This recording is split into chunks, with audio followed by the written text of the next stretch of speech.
if you actually add a data point for the biological resolution, what I call the biological resolution, that is the size of the sphere of our cells and their frequency level. Now, this research has shown that there's definite resonance match at approximately 10 to the 11 for the frequency of lipoprotein of the boundary of cells. So that means the cell's boundary, all right, the surface of cells in the biological level oscillate at 10 to the 11 hertz. I mean, that's a massive oscillation.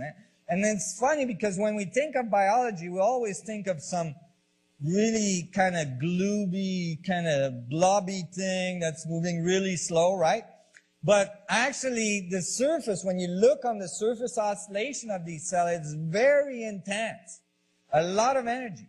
And it just happens that if you take 10 to the 11 hertz and you take the radius of a cell and you apply that much energy into that radius, if you solve that with relativistic physics, the cell obeys the Schwarzschild condition. That is, the cell obeys the condition of a black hole.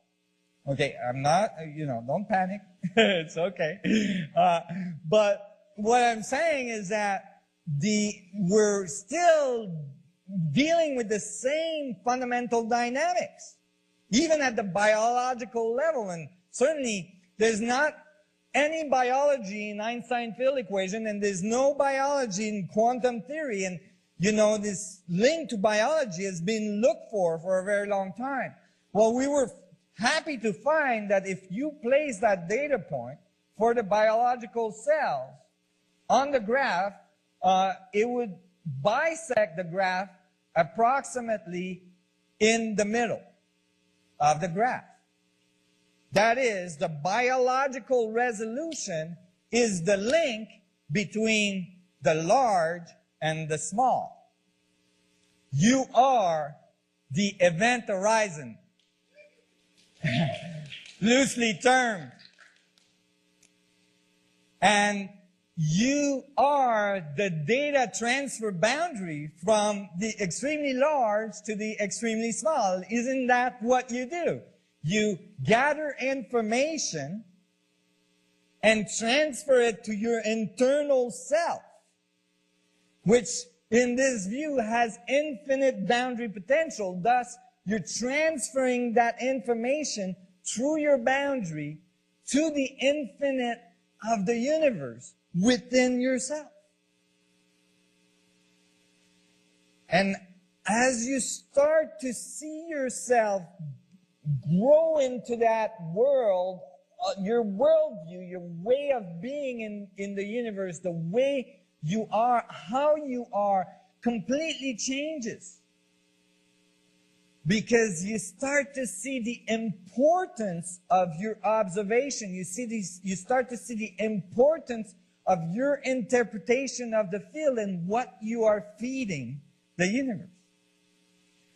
Instead of seeing yourself as an insignificant little dot that means nothing to the universe, you start to see yourself as the center of creation. Now, you might think that's arrogant. I think I've heard something along those lines from the new Pope or something. But I would like to say that if you have come to these conclusions, you must have come to these conclusions finding out that everyone else is the center of their universe as well. And thus, we are all equal, and we're all one.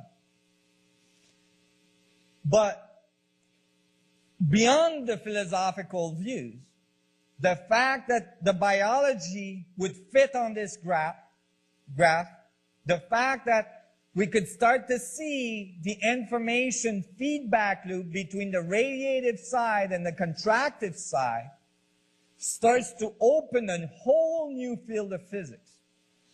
For 20 years, and I've been saying this for a long time, I've been saying that information doesn't just flow into black holes, but flows out of black holes as well. It was clear a very long time ago that if this was true, then the center of all galaxies had to be black holes. So I predicted that, and then eventually they found that that was the truth, and although I got in a lot of trouble for saying that early, and so on. And so I started to see the infinite potential of everything present in everything. Okay, so now we've got divisions in the vacuum. What dictates those divisions? How is the vacuum structured? If the vacuum is divided in very specific ways, then it must have very specific division structure. Then the vacuum has structure. How can that be? And what would be the structure? I wanted the key to the equation of vacuum division. I wanted the key to the creation of these boundaries. Because if I knew the key, then I could create one of those boundaries. Here I have a hard-boiled egg. Fairly, constant density through and through. Okay? Here, an unboiled egg. High level of viscosity in the middle. Okay? I'm going to spin the hard-boiled egg on the floor. Now imagine this hard-boiled egg was in a frictionless environment, or a very low friction environment. It could spin, oops, let me try that again. It could spin constantly and homogeneously as it does here and slow down, but that's mostly because of friction on the floor, right? Now let's imagine that it was frictionless, but you could see how that could be possible. But now let's try to spin an egg that has high viscosity at its core. It stops very quickly. Most of the angular momentum is absorbed by the viscosity of the central core of the egg. Galaxies are just like a non-boiled egg. It has all sorts of density, plasma density change, all sorts of friction, and all sorts of different levels of viscosity, and so is the center of the Earth. There is actually currently no appropriate geological description on how the moment of inertia of our inner core of the Earth occur. How do we get a magnetic field, and what's spinning that dynamo in the center of the Earth? Did you guys have bicycles when you were kids that had those little dynamo on the wheel that created enough current to put up a light in front so you could see at night? Well, in order to spin the dynamo, you still have to pedal. So there's got to be somebody pedaling. There's got to be something forcing things to spin. The new solution that we wrote detached the frame of reference from the rotating metric so that we have an appropriate description of the physics at hand. And the result is that you have torque and Coriolis forces applied to the system directly from the space-time manifold. So let's go back to the analogy of Einstein's field equation of the trampoline curving to generate gravity. So basically Einstein said gravity is the result of space-time curving like the surface of a trampoline. And basically what we say in this paper is that yes, and when space-time curve, it doesn't just curve, but it curls, just like water going down the drain, and that generates spin, angular momentum. And that's the source of the spin of all things. And that is an appropriate way to actually describe physics of angular momentum in the universe. So when we add torque to space-time, the solution gives us a very different picture than a perfect sphere. It generates a torus structure.